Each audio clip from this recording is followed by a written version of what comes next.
As para Olympian ನಮ್ಮ ಇಂಡಿಯಾನ represent ಮಾಡ್ತಾ with 397 gold medals, 27 silver medals and 5 bronze medals. ನಾನು 2011 ತನಕ ನಾನು ಆಡ್ತಾಯಿದ್ದೆ. ನಮಗೆ ಕೋಚ್ ಇಲ್ಲ, ಕ್ಯಾಂಪ್ ಇಲ್ಲ, ನ್ಯೂಟ್ರಿಷನ್ ಫುಡ್ ಇಲ್ಲ, ಗೌರ್ಮೆಂಟ್ ಹೆಲ್ಪ್ ಅಂತ ಏನು ಹೇಳ್ತೇವೆ, ಫಿನಾನ್ಷಿಯಲ್ ಹೆಲ್ಪ್ ಅಂತ ಏನು ಹೇಳ್ತೇವೆ, ಅದು ಟು ಸಮ್ ಎಕ್ಸ್ಟೆಂಟ್ ಅದು ಇರಲಿಲ್ಲ.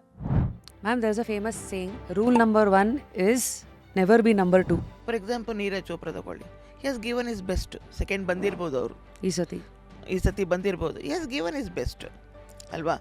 ಎಲ್ಲ ಟೈಮಲ್ಲೂ ನಾವು ಫಸ್ಟಿಗೆ ಬರ್ತೇವೆ, ನಾನೇ ಮುಂದೆ ಬರಬೇಕು ಅನ್ನೋದನ್ನ, ಆ ಮೈಂಡ್ ಸೆಟನ್ನು ಸ್ವಲ್ಪ ಕಡಿಮೆ ಮಾಡ್ಕೋಬೇಕಾಗುತ್ತೆ. ನಾವು ಫೇಲ್ಯೂರ್ಸ್ ನಾನು ತಗೊಳ್ಳೋದೇ ಇಲ್ಲ, ನಾನು ಅಕ್ಸೆಪ್ಟೇ ಮಾಡೋದಿಲ್ಲ, ನನಗೆ I don't to experience my failures ಅಂತ ಇದ್ದುಬಿಟ್ರೆ, then what is the meaning for solution and success? Tell me.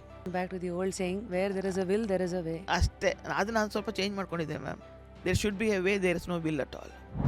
ಅವರು ಅಂದರು, what you think of yourself, your P T Usha or what, when she is coming with empty hands, what the hell you are going to do ಅಂತ come ಅಂತ. ತಂದೆ ತಾಯಿಗೆ ನಾನು ಯಾವ ಥರ ಖುಷಿನೂ ಕೊಟ್ಟಿಲ್ಲ. ನಾನು ಒಬ್ಬ ಮಗಳಾಗಿ ಉಟ್ಕೊಂಡು ಅವರಿಗೆ, ಅಂದರೆ ಅವ್ರು ಯಾವ ಥರ ನಮ್ಮನ್ನು ಎಕ್ಸ್ಪೆಕ್ಟ್ ಮಾಡಿರ್ತಾರೆ, ಮಕ್ಕಳು ಈ ಥರ ಇರಬೇಕು ಅಂತ, ಅದನ್ನೆಲ್ಲ ನಾನು ಏನೂ ಅವರಿಗೆ ಖುಷಿನೇ ಕೊಟ್ಟಿಲ್ಲ. ಈ ಸಕ್ಸಸ್ ಅನ್ನೋ ಪದ ಇದೆಲ್ಲ ma'am, it's only a 7 letter word ಅಷ್ಟೇ. ಯಾವ ಫೀಲ್ಡಲ್ಲೇ ಇರಲಿ, ನಮ್ಮ achievements should be here, not here.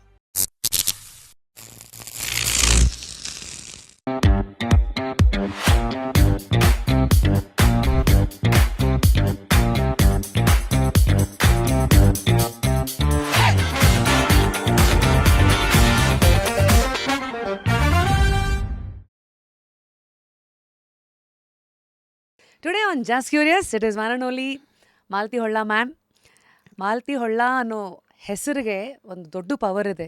ಅಂದರೆ ಆ್ಯಸ್ ಪ್ಯಾರಾ ಒಲಿಂಪಿಯನ್ ನಮ್ಮ ಇಂಡಿಯಾನ ರೆಪ್ರೆಸೆಂಟ್ ಮಾಡ್ತಾ with 397 gold medals, 27 silver medals and 5 bronze medals, ಮಾತೃ ಫೌಂಡೇಶನ್ನ ಮೂಲಕ ಹಾಗೆ ಸಾಕಷ್ಟು ಕನಸುಗಳನ್ನು, ವಿಷನ್ನ ಇಟ್ಕೊಂಡು ಇನ್ಸ್ಪಿರೇಷನ್ ಆಗಿ ನಿಂತಿರುವಂಥ ma'am, welcome to just curious. It's truly an honour to host a personality like you.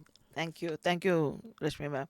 ಅಯ್ಯಯ್ಯೋ, ದಟ್ ಅಗೇನ್ ಶೋಸ್ ಒಂದು ದೊಡ್ಡ ಎಳೆ ಆಫ್ ಯುವರ್ ವ್ಯಕ್ತಿತ್ವ. ನನ್ನನ್ನು ದಯವಿಟ್ಟು ಮ್ಯಾಮ್ ಅಂತ ಕರಿಬೇಡಿ ಮ್ಯಾಮ್, ದಯವಿಟ್ಟು ರಶ್ಮಿ ಅಂತ ಕರೀರಿ. Ma'am, there is a famous saying, rule number 1 is never be number 2. ಹೌದು. ಅಂದರೆ ಈ ಥರ ಸಾಲುಗಳು ಕೇಳಿದಾಗ ಒಬ್ಬ ಸಾಫ್ಟ್ವೇರ್ ಇಂಜಿನಿಯರ್ಗೆ ಅದು ಬೇರೆ ಥರ ಮುಟ್ಟತ್ತೆ, ಒಬ್ಬರು ಸ್ಪೋರ್ಟ್ಸ್ ಪರ್ಸ್ನಾಲಿಟಿಗೆ ಬೇರೆ ಥರ ಮುಟ್ಟತ್ತೆ. ಬಟ್ ಎಲ್ಲರೂ ಲೈಫಲ್ಲಿ ನಂಬರ್ 1 ಆಗಬೇಕಂತಲೇ ಹೊರಡೋದು, ಅವ್ರವ್ರ ಕನಸು, ಅವ್ರವ್ರ ತಾಕತ್ತನ್ನು ಇಟ್ಕೊಂಡು. ಸೊ ಟುಡೇ ನಿಮಗೆ ಈ ಥರ sentence, what does it mean to you? Very important ಕಾಣುತ್ತೆ. ಯಾಕಂದರೆ ಬರೀ ಸ್ಪೋರ್ಟ್ಸಿಂದನೇ ನಾನು ನಂಬರ್ 1 ಆಗಬೇಕು ಅಂತ ಇಷ್ಟಪಟ್ಟೆ, ಅಥವಾ ಆಗಿದ್ದೇನೆ ಅಥವಾ ಆಗಲಿಲ್ವ ಅನ್ನೋದು ನಾನು ತುಲನೆ ಮಾಡಲಿಕ್ಕೆ ಇಷ್ಟಪಡೋದಿಲ್ಲ. ಆ್ಯಸ್ ಎ ಹ್ಯೂಮನ್ ಬೀಯಿಂಗ್ ನಾನು ನಂಬರ್ 1 ಆಗಿರಬೇಕು ಅಂತ ನಾನು ಇಷ್ಟಪಟ್ಟೆ. Despite of all my pains and prejudice ಅಂತ ಏನು ಹೇಳ್ತೇವೆ, ಫಿಸಿಕಲ್ ಪೇಯ್ನ್ ಇರ್ಬೋದು, ಮೆಂಟಲ್ ಟ್ರಾಮಾ ಇರ್ಬೋದು, ಇದನ್ನೆಲ್ಲ ದಾಟಿ ಬಂದು ನಮ್ಮ ಬದುಕನ್ನು ನಾವು ಬದುಕೊಂಡು ಖುಷಿಯಾಗಿ, ಸಂತೋಷವಾಗಿ, ಸಂತೃಪ್ತಿಯಾಗಿ ಬದುಕೊಂಡು ಇನ್ನೊಬ್ಬರಿಗೆ ನಾವು ಮಾದರಿ ಆಗ್ತೇವೆ ಅನ್ನೋ ರೀತಿಯಲ್ಲಿ ನಾವು ಬದುಕಿದಾಗ ಐ ಥಿಂಕ್ ಅದೇ ನಂಬರ್ 1 ಪಟ್ಟ ತಂದು ಕೊಡುತ್ತೆ, ನಮಗೆ ತೃಪ್ತಿ ತಂದು ಕೊಡುತ್ತೆ. As a sports with para sports person ಇದ್ದಿದ್ದು, ನಾನು ಯಾವಾಗಲೂ ಅದು ಸ್ಪೋರ್ಟ್ಸಲ್ಲಿ ಇದ್ದು ಕೂಡ ನಾವು ನಂಬರ್ 1 ಆಗಬೇಕು ಅಂತ ಇರುತ್ತಲ್ವ, ಮೈಂಡ್ ಸೆಟ್ ಆಗಿಬಿಟ್ಟಿರುತ್ತಲ್ವ. ನಂಬರ್ 2ಗೆ ತೃಪ್ತಿ ಪಡುವಂಥ ಮನಸ್ಸೇ ಬರೋದಿಲ್ಲ. ಯಾವಾಗ ನಮ್ಮ ಮನಸ್ಸು, ನಮ್ಮ ಮೈಂಡು ನಾವು ನಂಬರ್ 1 ಆಗಿರಬೇಕು ಅಂತ ನಾವು ಮೈಂಡ್ ಸೆಟ್ಟನ್ನು ಮಾಡ್ಕೊಳ್ತೀವೋ, ಈ ದೇಹ ಅನ್ನೋದು ಏನೇ ನೋವಿದ್ರೂ ಅದು ಹಾಗೆ ಆಟೋಮೆಟಿಕ್ ಆಗಿ ಕಾಂಪನ್ಸೇಟ್ ಮಾಡ್ಕೊಂಡ್ಬಿಡುತ್ತೆ. ಆ್ಯಸ್ ಅ ಪ್ಯಾರಾ ಅಥ್ಲೀಟ್, ನಿಮ್ಮ ಪ್ರಕಾರ what is giving your best and ಹಿಂದೆ ತಿರುಗಿ ನೋಡಿದಾಗ ಯಾವ ಘಟನೆ ಫಸ್ಟು ನಿಮ್ಮ ಕಣ್ಮುಂದೆ ಬರುತ್ತೆ? There are so many are they ma'am. ತುಂಬ ಇದಾಗಿ ಗಿವಿಂಗ್ ಮೈ ಬೆಸ್ಟ್ ಅನ್ನೋದಕ್ಕಿಂತ ಯಾವಾಗಲೂ ಫಸ್ಟು ನಾನು ಮಾಡುವಂಥ ಪರ್ಫಾರ್ಮೆನ್ಸು ನನಗೆ ತೃಪ್ತಿಯಾಗಿರಬೇಕು. ಇಟ್ ಶುಡ್ ಸ್ಯಾಟಿಸ್ಫೈ ಮೈ ಸೋಲ್ ಅಲ್ವಾ. ನಾನು ಮಾಡಿದ್ದೇನೆ, ನಾನು ಬೆಸ್ಟ್ ಮಾಡಿದ್ದೇನೆ ಅಂತ, ನಾನು ಸೆಕೆಂಡ್ ಬಂದಿರ್ಬೋದು ಬೇರೆ, ಅದು ಆದರೆ I have given my best ಅಂತ ಬರುತ್ತೆ. ಫಾರ್ ಎಕ್ಸಾಂಪಲ್ ನೀರಜ್ ಚೋಪ್ರಾ ತಗೊಳ್ಳಿ, he has given his best. Second ಬಂದಿರ್ಬೋದು ಅವರು, ಈ ಸತಿ ಬಂದಿರ್ಬೋದು. He has given his best ಅಲ್ವಾ. ಎಲ್ಲ ಟೈಮಲ್ಲೂ ನಾವು ಫಸ್ಟಿಗೆ ಬರ್ತೇವೆ, ನಾನೇ ಮುಂದೆ ಬರಬೇಕು ಅನ್ನೋದನ್ನ, ಆ ಮೈಂಡ್ ಸೆಟನ್ನು ಸ್ವಲ್ಪ ಕಡಿಮೆ ಮಾಡ್ಕೋಬೇಕಾಗುತ್ತೆ ನಾವು. As your age grows, as your practice grows, as your circumstances grows, ಇದೆಲ್ಲ ತುಲನೆ ಮಾಡಿದಾಗ ಸ್ವಲ್ಪ ಕಡಿಮೆ ಆಗ್ಬೋದು. ಒಮ್ಮೆ ನಾನು ಹಿಂದೆ ಬಂದುಬಿಟ್ಟೆ ಅನ್ನೋದಕ್ಕೆ ಅದರಲ್ಲಿ ನಾನು ಮುಂದೆ ಹೋಗ್ಲಿಕ್ಕೆ ಆಗೋದಿಲ್ಲ ಅಂತ ಇದು ಇರಬಾರ್ದು. Next time I am going to give my most best ಅಂತ ಇರಬೇಕು. ಫಾರ್ ಎಕ್ಸಾಂಪಲ್ ನೋಡಿ, ಇದರಲ್ಲಿ ಹೇಗನ್ಸುತ್ತೆ ಅಂದರೆ, ನಾನು ಎಲ್ಲ ಟೈಮಲ್ಲೂ ನಾನು ಗೋಲ್ಡ್ ಮೆಡಲೇ ಬಂದಿದೆ. ನಾನು ಪಾರ್ಟಿಸಿಪೇಟ್ ಮಾಡಿದ್ದು ಇವೆಂಟ್ಸಲ್ಲಿ ಗೋಲ್ಡೇ ಬಂದಿದೆ ಅಂತ ನಾನು ಹೇಳಲಿಕ್ಕಾಗೋದಿಲ್ಲ. ಒಮ್ಮೆ ಸಿಲ್ವರ್ ಬಂದಿರ್ಬೋದು ನನಗೆ. ಸಿಲ್ವರ್ ಬಂದಾಗ ಏನಾಗ್ತದೆ ಅಂದರೆ, ನೆಕ್ಸ್ಟು ಇವೆಂಟಿಗೆ ನನಗೆ ಅದು ಇನ್ನೂ ಮೈಂಡ್ ಸ್ಟ್ರಾಂಗ್ ಮಾಡುತ್ತೆ. Hmm and it will make me to read where have gone wrong. Last time ನನಗೆ ಗೋಲ್ಡ್ ಬಂದಿತ್ತು, ಈಗ ಯಾಕೆ ಸಿಲ್ವರ್ ಬಂತು? ಅದೇ ಇವೆಂಟ್ ಇರ್ಬೋದು, ಅದೇ ಸ್ಟ್ರಾಟಜಿ ಇರ್ಬೋದು, ಅದೇ ನನ್ನ ಸ್ಟ್ರೆಂತ್ ಇರ್ಬೋದು, ವೇರ್ ಐ ವೆಂಟ್ ಎಲ್ಲಿ ರಾಂಗ್ ಎಡುವುದೇ ಅನ್ನೋದು. ಅಲ್ವಾ?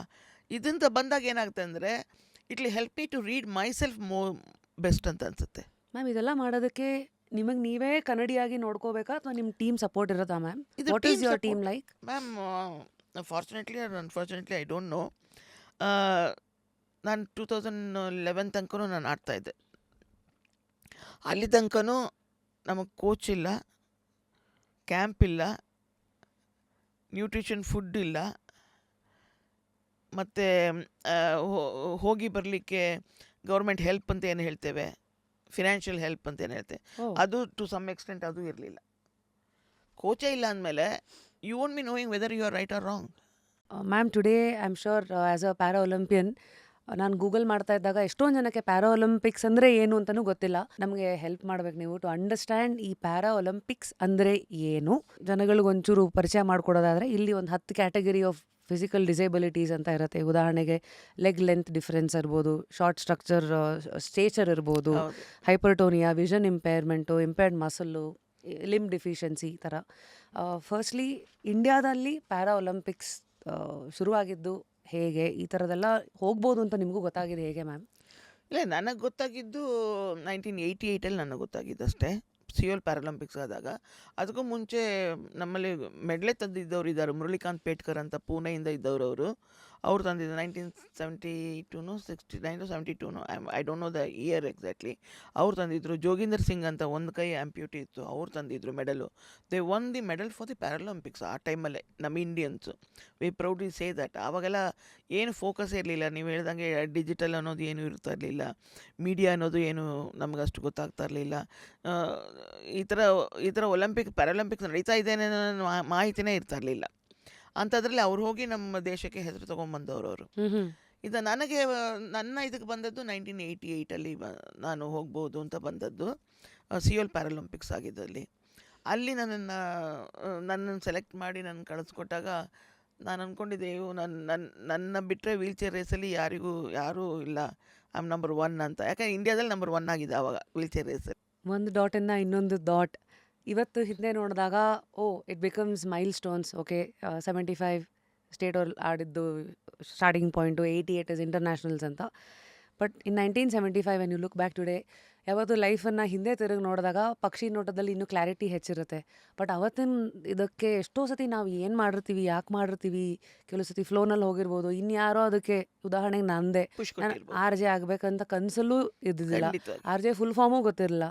ಅವತ್ತು ಯಾವುದೋ ಒಂದು ಆಪರ್ಚುನಿಟಿ ಬೇಕಾಗಿತ್ತು, ಯಾವುದೋ ಕೆಲಸ ಓಪನಿಂಗ್ ಇದೆ, ಇಂಟರ್ವ್ಯೂಗೆ ಹೋಗಿದ್ದಾಯಿತು. ಸೊ ಹೀಗೆ ಯಾಕೆ ಇದೆಲ್ಲ ಉದಾಹರಣೆಗಳು ಕೊಡ್ತೀವಿ ಅಂದರೆ, this is a common pattern in everybody's life. At one phase ಎಲ್ಲೋ ಒಂದು ಕಡೆ ಯಾವುದೋ ಏನೋ ಮಾಡೋಕೆ ಹೋಗ್ತಾರೆ, ಇನ್ನೇನೋ ಆಗಿರುತ್ತೆ, ಅದೇ ಕೈ ಹಿಡಿದ್ಬಿಡುತ್ತೆ. So what does it mean to you in sports? ಇನ್ 75 ಆ ಥರ ಜರ್ನಿ ಸ್ಟಾರ್ಟ್ ಆದಾಗ ಮುಂದಿನ ಕನಸುಗಳು ಹೇಗಿತ್ತು? ನಾನು ಹೀಗೆ ಹೋಗಬೇಕು ಅಥವಾ ಈ ಕಡೆ ಹೋಗಬೇಕು ಅಂತ ಏನಾದ್ರು ವಿಷನ್ ಇತ್ತಾ, ಅಥವಾ ಅವತ್ತಿನ ಹಸಿವು ಏನಿತ್ತು? ದುಡ್ಡಿಂದ, ಹೆಸರಿಂದ ಏನಿತ್ತು ಮ್ಯಾಮ್? ಏನೂ ಇಲ್ಲ, ಎಲ್ಲ ಝೀರೋ ಇತ್ತು ಮ್ಯಾಮ್ ಆವಾಗ. ವೆರಿ ಫ್ರಾಂಕ್ಲಿ ಟೆಲಿಂಗ್, ಇವೆಲ್ಲ ಝೀರೋ ಇತ್ತು. ನನ್ನ ಯೋಚನೆ ಕೂಡ ಝೀರೋ ಇತ್ತು. ನಂಗೆ ಆ ಯೋಚನೆ ಮಾಡುವಂಥ ವಯಸ್ಸು ಅಲ್ಲ ನಂದು. Because when I joined when I was admitted in the hospital at the age of 3, when I came out I was 18. So ನಂಗೆ ಬಾಲ್ಯ ಅನ್ನೋದು ಏನು ಹೇಳ್ತೀವಿ, ಅದು ಅನುಭವನೇ ಇಲ್ಲ ನನಗೆ. ಎಲ್ಲ ಹಾಸ್ಪಿಟಲಲ್ಲೇ ಎಲ್ಲ I have not experienced my childhood at all.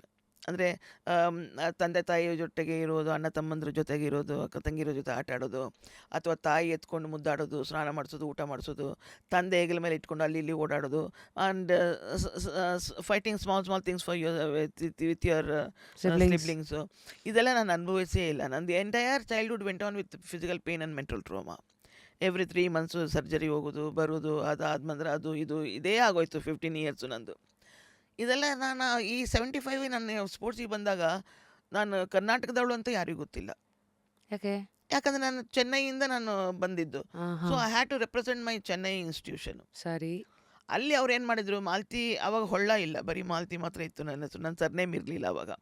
Malti ಇದ್ದರೆ ನಮಗೊಂದು ಮೆಡಲ್ ಬರುತ್ತೆ, ಒಂದು ಪ್ರೈಸ್ ಬರುತ್ತೆ ಅಂತ ಅವರಲ್ಲಿ ಒಂದು ಮೈಂಡ್ ಸೆಟ್ ಇತ್ತು, ಎಲ್ಲಿ ನಮ್ಮ ಚೆನ್ನೈ ಇನ್ಸ್ಟಿಟ್ಯೂಷನ್.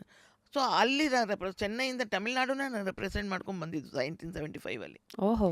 ಇದು ಬಂದ ಮೇಲೆ ಇಲ್ಲಿ ನನ್ನ ಅಸೋಸಿಯೇಷನ್ ನ್ಯಾಸಿಯೋ ಅಂತ ಅವ್ರು ನೋಡಿದ ಮೇಲೆ, ಇಲ್ಲಿ ಇನ್ಮೇಲೆ ನಾನು ಇಲ್ಲೇ ಬೆಂಗಳೂರಲ್ಲೇ ಇರ್ತೇನೆ ಅಂತ ಹೇಳಿದ್ಮೇಲೆ ಅಲ್ಲಿ ನನ್ನ ಹೆಸರು ಅವ್ರು ರಿಜಿಸ್ಟ್ರೇಷನ್ ಮಾಡ್ಕೊಂಡಿತ್ತು. ಇದಾದಮೇಲೆ 1981 ಆಯಿತು. ಎಲ್ಲ ಕಡೆ ನಾವು ಸ್ಪೋರ್ಟ್ಸಿಗೆ ಅಷ್ಟು ನಾರ್ಮಲ್ ಸ್ಪೋರ್ಟ್ಸ್ ಪರ್ಸನ್ ಇರುವಷ್ಟು ಆಪರ್ಚುನಿಟೀಸ್ ನಮಗಿರೋದಿಲ್ಲ. ಅಂದರೆ ವರ್ಷಕ್ಕೊಮ್ಮೆ ಸ್ಪೋರ್ಟ್ಸ್ ನಡಿಬೋದು, 2 ವರ್ಷಕ್ಕೊಮ್ಮೆ ನಡಿಬೋದು ಫ್ರೀಕ್ವೆನ್ಸಿ. ಅಲ್ವಾ, ಫ್ರೀಕ್ವೆಂಟೀಸ್ ಇರೋದಿಲ್ಲ. ಆವಾಗ ಎಲ್ಲೆಲ್ಲಿ ನಡೀತಾ ಇತ್ತು ಅಲ್ಲಿ ನಾನು ಅದೇ ಥರ ಕರ್ನಾಟಕ ಈ ಅಸೋಸಿಯೇಷನ್ ನನ್ನ ಹೆಸರು ಬಂದುಬಿಟ್ಟಿತ್ತು, ಮಾಲ್ತಿ ಇದ್ದರೆ ಒಂದು ಮೆಡಲ್ ಗ್ಯಾರಂಟಿ ಅಂತ. ಸೊ ಅಲ್ಲಿಗೆ ಅವ್ರನ್ನ ಅಲ್ಲಿ ಪುಷಪ್ ಮಾಡ್ತಾಯಿದ್ರು, ಅಲ್ಲಿ ಹೋಗ್ತಾಯಿದ್ದೆ. ಎಷ್ಟೋ ಸರಿ ನಾವು ಹೋದ ಕಡೆ ಎಲ್ಲ ನಾನೇನು ಹೇಳ್ತೇನೆ, ಇಟ್ ಇಸ್ ನಾಟ್ ಏನಂತೀವಿ ಹೂವಿನ ಹಾಸಿಗೆ ಇತ್ತು ಅಂತ ಹೇಳಲಿಕ್ಕಾಗೋದಿಲ್ಲ. ಟ್ರೈನಲ್ಲಿ ಹೋಗ್ತಾಯಿದ್ವಿ, ಆವಾಗೆಲ್ಲ ಫ್ಲೈಟೆಲ್ಲ ಫಗೆಟ್, ಟ್ರೈನಲ್ಲಿ 46 ಅವರ್ಸ್, ಡೆಲ್ಲಿಗೆಲ್ಲ ಹೋಗ್ಬೇಕಾದ್ರೆ 46 ಅವರ್ಸು ಟ್ರೈನು ಜರ್ನಿ ಮಾಡ್ಕೊಂಡು ಹೋಗಬೇಕಾಗಿತ್ತು. ಬಾಂಬೆ ಎಲ್ಲ ಆ ಕಡೆ ಎಲ್ಲ ಹೋಗಬೇಕಾಗಿತ್ತು. ಅಲ್ಲಿ ನಿಮ್ಮ ಆಕ್ಸೆಸಿಬಿಲಿಟಿ ಝೀರೋ ಇರ್ತಾಯಿತ್ತು, ವಾಶ್ರೂಮ್ ಹೇಗಿರ್ತಾಯಿತ್ತು, ವೀಲ್ ಚೇರ್ ಆಕ್ಸೆಸಿಬಿಲಿಟಿ ಇರ್ತಾ ಇರಲಿಲ್ಲ ಅಲ್ಲೆಲ್ಲ. ಅಂದರೆ ಅವರು ನಡೆಸ್ಕೊಡುವಂಥದ್ದು ಎಲ್ಲ ತುಂಬ ಇದಾಗಿತ್ತು. ಇದನ್ನೆಲ್ಲ ನಾವು ದಾಟ್ಕೊಂಡು ಬರಬೇಕಾಗಿತ್ತು. ದಾಟ್ಕೊಂಡು ಅಂದರೆ ಫಿಸಿಕಲಿ ಅಲ್ಲ, ಮೆಂಟಲಿ. ಇದನ್ನು ನಾವು ಸ್ವಲ್ಪ ಕನ್ಸ್ಟ್ರಕ್ಟ್ ಮಾಡ್ಕೋಬೇಕು ಮನಸ್ಸಲ್ಲಿ. ಇದನ್ನೆಲ್ಲ ಇದ್ರೇ ನನ್ನ ಜೀವನ ಅನ್ನೋದನ್ನು ಬಿಡಬೇಕು. ಫಸ್ಟ್ ಆಫ್ ಆಲ್ ಸ್ನಾನ ಮಾಡಿಲ್ಲ ಅಂದರೆ ನಾನು ಆಗೋದೇ ಇಲ್ಲ ಅಂತ ಇರಬಾರ್ದು. ಎಷ್ಟೋ ಕಡೆ ಅಡ್ಯಾಪ್ಟಬಿಲಿಟಿ ಅಷ್ಟೇ, ಆ ಥರ ಅಂತ ಇರಬೇಕು. ಆ ಥರ ಅಂತ ನನ್ನ ಮೈಂಡ್ ಡೆವಲಪ್ ಮಾಡ್ಕೊಂಡು ಬಂದೆ. ಅದರಿಂದ ನನಗೇನಾಯಿತು ಅಂದರೆ, ಎಲ್ಲ ಸ್ಪೋರ್ಟ್ಸಲ್ಲೂ ಎಷ್ಟೇ ಪ್ರಾಬ್ಲಮ್ಸ್ ಬಂದಿರ್ಬೋದು, ಎಲ್ಲ ಸ್ಪೋರ್ಟ್ಸು ಪ್ರಾಬ್ಲಮ್ಸ್ ಇಲ್ಲದೆ ಇರೋ ಸ್ಪೋರ್ಟ್ಸ್ ಇಲ್ಲವೇ ಇಲ್ಲ ನಂದ್ರಿ ಟೂರ್ನಮೆಂಟ್ಸು.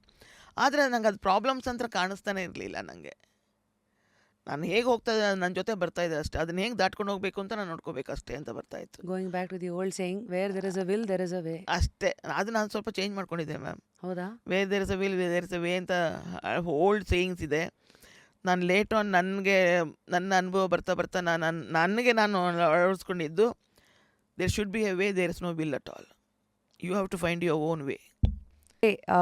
ಎಷ್ಟೊಂದು ಜನ ನಮ್ಮನ್ನು ನೋಡ್ತಾ ಇದ್ದಾರೆ, ಎಷ್ಟೋ ಡಿಫ್ರೆಂಟ್ಲಿ ಏಬಲ್ಡ್ ವ್ಯಕ್ತಿತ್ವಗಳು ಈಗ ಪ್ಯಾರಾ ಒಲಿಂಪಿಕ್ಸಿಗೆ ನಾವು ಮಾಡಬೇಕು, ಹೆಜ್ಜೆ ಇಡಬೇಕಂತ ನೋಡ್ತಾ ಇರೋರಿಗೆ ಒಂದು ಸ್ಟಾರ್ಟಿಂಗ್ ಪಾಯಿಂಟ್ ಹೇಗೆ ಮ್ಯಾಮ್, ಇವತ್ತು ಹೇಗಿದೆ, ಎಲ್ಲಿಂದ ಶುರು ಮಾಡಬೇಕು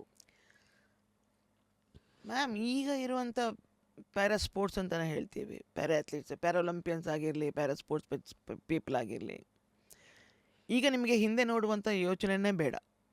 you have a coach, you have camp, you have nutrition food and dieting food, you have financial assistance, financial support, you have recognition. ಇಷ್ಟೆಲ್ಲ ಇದೆ. We are treated on par to the normal athletes. ಈಗ ಅವ್ರಿಗಿಂತ ಜಾಸ್ತಿನೇ ಹೇಳ್ಬೋದೇನೋ, ಅಷ್ಟು ಚೆನ್ನಾಗಿ ನಮ್ಮನ್ನು ಅವರು government ಆಗಲಿ, ಸೊಸೈಟಿ ಆಗಲಿ, ಫ್ಯಾಮಿಲಿ ಪೀಪಲ್ ಆಗಲಿ, they are all treated us ಅಲ್ವಾ. ಇಲ್ಲಿ ಏನಾಗ್ತದೆ ಅಂದರೆ, ಆ ಟೈಮಲ್ಲಿ ನಮಗೆ ಇದೆಲ್ಲ ಯಾವುದೂ ಇರಲಿಲ್ಲ. ಆದರೆ we used to work hard, fight for ourselves and bring dollars to our country. ಇಷ್ಟೆಲ್ಲ ಇದ್ದಾಗ ನಮಗೆ ಕಾನ್ಫಿಡೆನ್ಸ್ ಜಾಸ್ತಿ ಇರ್ತಾಯಿತ್ತು. ಐ ಕ್ಯಾನ್ ಡೂ ದಟ್ ಅಂತ, ಆ ಫೈಟಿಂಗ್ ನೇಚರ್ ಅಂತ ನಾವು ಒಳಗಡೆ ಹೇಳ್ತೀವಲ್ಲ, ಅದಿರ್ತಾಯಿತ್ತು. ಈಗ ಇಷ್ಟೆಲ್ಲ ಸೌಲಭ್ಯಗಳಿದ್ದು ಆ ಕಾನ್ಫಿಡೆನ್ಸ್ ಅನ್ನೋದು ಎಲ್ಲೋ ಒಂದು ಕಡೆ ಕಡಿಮೆ ಆಗ್ತಾ ಇದೆ. ಫೈಟಿಂಗ್ ನೇಚರ್ ಕಮ್ಮಿ ಆಗ್ಬಿಟ್ಟಿದೆ. ಫೈಟಿಂಗ್ ನೇಚರ್ ಕಡಿಮೆ ಆಗ್ತಾ ಇದೆ. ಬಿಕಾಸ್ ನೀವು ಒಂದು ಪದಕ ಗೆದ್ಕೊಂಡು ಬರ್ತೀರಿ, ನಿಮಗೊಂದು ಕ್ಯಾಶ್ ಪ್ರೈಸ್ ಬರುತ್ತೆ, ರಿಕಗ್ನೈಸೇಷನ್ ಬರುತ್ತೆ, ನ್ಯೂಸ್ ಪೇಪರ್ ಪ್ರೋಗ್ರಾಮ್ಸು, ಅವಾರ್ಡ್ಸು ಅದೆಲ್ಲ ಬರುತ್ತೆ. ಅದಾದ ಕೂಡ ಏನಾಗ್ತದೆ, ನಾವು ಗೆದ್ದರು, ನಾವು ಅಚೀವ್ಮೆಂಟ್, ಎನಿ ಫೀಲ್ಡು, ಯಾವ ಫೀಲ್ಡಲ್ಲೇ ಇರಲಿ, ನಮ್ಮ achievements should be here, not here. ಇಲ್ಲಿ ತನಕ ಮಾತ್ರ ಇರಬೇಕು ನಮ್ಮದು. ಸಕ್ಕದಾಗಿ ಹೇಳಿದ್ರಿ. ಯಾವಾಗ ಇಲ್ಲಿ ಹೋಗ್ತದೋ ಅದು ಏನಾಗ್ತದೆ ಅಂದರೆ, ಆಟೋಮೆಟಿಕ್ ನಿಮ್ಮಲ್ಲಿ ಎಷ್ಟೇ ಶಕ್ತಿ ಇರಲಿ, ಮೆಂಟಲಿ ಫಿಸಿಕಲಿ ಎಷ್ಟೇ ಇರಲಿ, that will bring you down ಅಲ್ವಾ. ಈ ಥರ ಸೌಲಭ್ಯಗಳೆಲ್ಲ ಬಂದಾಗ ಏನಾಗ್ತದೆ ಅಂದರೆ, ನಾವು ಎಲ್ಲೋ ಒಂದು ಕಡೆ ಮೂಲೆ ಗುಂಪಾಗಬೇಡ, ಇವತ್ತು ಇಷ್ಟು ಬಂತ ನನಗೆ ಸಾಕು, ಈ ಪದಕದಿಂದ ಇಷ್ಟು ಬಂತ ಸಾಕು, ಮುಂದೆ ನೋಡ್ಕೊಳ್ವಾ ಅಂತ ಒಂದು ರೀತಿಯಲ್ಲಿ ಬಂದುಬಿಡುತ್ತೆ. ಆವಾಗ ನಿಮಗೆ ಪ್ರಾಕ್ಟೀಸ್ ಮಾಡುವಂಥ ಮೂಡು ಹೋಗಿಬಿಟ್ಟಿರುತ್ತೆ, ಡೈಟಿಂಗ್ ಹೋಗಿಬಿಟ್ಟಿರುತ್ತೆ, ಆ್ಯಂಡ್ ದೆನ್ ಜನರು ನೋಡುವ ರೀತಿಯಲ್ಲಿ ಹೋಗಿಬಿಡುತ್ತೆ. ಎಲ್ಲಕ್ಕಿಂತ ಹೆಚ್ಚಾಗಿ ನಿಮ್ಮ ನೇಚರೇ ಚೇಂಜ್ ಆಗಿಬಿಟ್ಟಿರುತ್ತೆ. ಈ ಥರ ಎಲ್ಲ ಬಂದಾಗ ಏನಾಗುತ್ತೆ ಅಂದರೆ, ನ್ಯಾಚುರಲಿ ನಿಮಗೆ ಕಾನ್ಫಿಡೆನ್ಸು ನೀವೇ ಕಡಿಮೆ ಮಾಡ್ಕೊಂಬಂದುಬಿಡ್ತೀರ. ನಾನು ಲಾಸ್ಟ್ ಟೈಮ್ ನಾನು ಗೋಲ್ಡ್ ಗೆದ್ದಿದ್ದೆ, ಈ ಸಲ ನನಗೇನು ಬಂದಿಲ್ಲ ಅಂದರೆ, that is not coach mistake, ಅಲ್ವಾ? That is not environment mistake, that is not tournament mistake, that is your mistake. ಒಂದು ಕಾಲದಲ್ಲಿ ಇಂಡಿಯಾದಲ್ಲಿ ಎಲ್ಲರೂ ಮನೆ ಮಕ್ಕಳು ಡಾಕ್ಟರ್ಸು ಇಂಜಿನಿಯರ್ಸ್ ಆಗಬೇಕು, ಒಲಿಂಪಿಕ್ಸಲ್ಲಿ ಮೆಡಲ್ ಟ್ಯಾಲಿ ನೋಡಿದಾಗ ಮಾತ್ರ ನೀವು ಸಡನ್ನಾಗಿ ರೊಚ್ಚಿಗೆದ್ರೆ ಹೇಗೆ ಅಂತ. ಲೇಟರ್ ಇವತ್ತಿಗೆ ಒಂದು 15-20 ಇಯರ್ಸ್ ಹಿಂದೆ ಇಂದ ಹೋದಾಗ ಇವತ್ತು ಸ್ವಲ್ಪ ಬೆಟರ್ ಆಗಿದೆ. ಹೌದು. ಆ್ಯಂಡ್ ಅಫ್ಕೋರ್ಸ್ ಪ್ರತಿ ಸತಿ ಮೆಡಲ್ ಗೆದ್ದಾಗ ಆಯಾ ಸರ್ಕಾರಗಳು, ಈಗ ಕರ್ನಾಟಕದಲ್ಲಿ ಯಾರು ಗೆದ್ದರೆ ಸರ್ಕಾರ ಇಷ್ಟು ಕೋಟಿ ಕೊಡ್ತು, ಒಂದು ಸೈಟ್ ಕೊಡ್ತು, ಹೌದು. ಮತ್ತು ನ್ಯಾಷನಲ್ ಕಮಿಟಿ ಈ ಥರ ಎಲ್ಲ ಅನೌನ್ಸ್ಮೆಂಟ್ಸ್ಗಳು ಇವತ್ತು ನೋಡ್ತಾ ಇದ್ದೀವಲ್ಲ. ಹಾಗಿದ್ರೆ ನಿಮ್ಮ ಕಾಲದಲ್ಲೂ ಈ ಥರ ಮನಿ ಅನೌನ್ಸ್ಮೆಂಟ್ಸ್ಗಳು ಅಥವಾ ಸೈಟ್ ಕೊಟ್ಟಿರೋದು ಈ ಥರ ಏನೂ ಇರಲೇ ಅಲ್ವಾ? ಏನೂ ಇರಲಿಲ್ಲ ma'am. Now we are floating on money. ಈಗ ಹೌದಾ? ಈಗ we athletes are floating on money. ಆವಾಗೆಲ್ಲ ಏನೂ ಇರ್ತಾ ಇರಲಿಲ್ಲ. ಭಾಳ ಕಷ್ಟಪಡ್ಕೊಂಡು ನಮ್ಮ ಟ್ರೈನ್ ಫೇರ್ ನಾವೇ ಹಾಕ್ಕೊಂಡು ಹೋಗ್ತಾ ಇದ್ವಿ ನಮ್ಮ ಇದರಲ್ಲಿ. ಅವಾಗ ಫ್ಲೈಟೆಲ್ಲ ಭಾಳ ಆಗ್ತಾನೆ ಇರಲಿಲ್ಲ. We were not afford to go by flight at all. So international level ಮಾತ್ರ ಫ್ಲೈಟಲ್ಲಿ ಹೋಗ್ತಾ ಇದ್ವಿ. ಅದಕ್ಕೂ ನಾವೆಲ್ಲ ಅವಾಗ 10-20 ಸಾವಿರ ರೂಪಾಯಿ ಫ್ಲೈಟ್ ಚಾರ್ಜಸ್ ಹೋದ್ರು ನಾನು ಎಲ್ಲ ಕಡೆ ಮಾಡ್ಕೊಂಡು ನೀವೇ ಹೋಗ್ತಾ ಫಂಡ್ ಇದ್ದೆ. ಮಾಡ್ಕೊಂಡಿದ್ದು ನಾವೇ ಮಾಡ್ಕೊಂಡು ಅಲ್ಲಿ ಹೋಗ್ತಾ ಇದ್ದೆ. Tournament prize money and all of that? ಏನೂ ಇಲ್ಲ ಮ್ಯಾಮ್. ಸ್ಟೇಟ್ ಆಗಲಿ ನ್ಯಾಷನಲ್ ಆಗಲಿ ಯಾವುದು ಮೆಡಲ್ಸ್ ಪ್ರೈಸ್ ಆ್ಯಂಡ್ ಲಾರೆಲ್ಸ್ ಅಷ್ಟೇ. ಅಷ್ಟೇ ಓಕೆ. ಅಷ್ಟೇ ತೊಗೊಂಡು ಬರ್ತಾ ಇದ್ವಿ ನಾವು ಆವಾಗ. ಹ್ಞೂ. ನಂದು ಆಲ್ಮೋಸ್ಟ್ ಆಲ್ 429 ಪ್ಲಸ್ ಇದೆಲ್ಲ ಮೆಡಲ್ಸು. 397 ಗೋಲ್ಡ್, 27 ಸಿಲ್ವರ್ ಆ್ಯಂಡ್ 5 ಅದಷ್ಟು ಬ್ರಾನ್ಸ್. ಎಲ್ಲನೂ ಝೀರೋ ಮನಿನೇ. ಅದು ಓಹೋ. ಯಾವುದೂ ಇಲ್ಲ.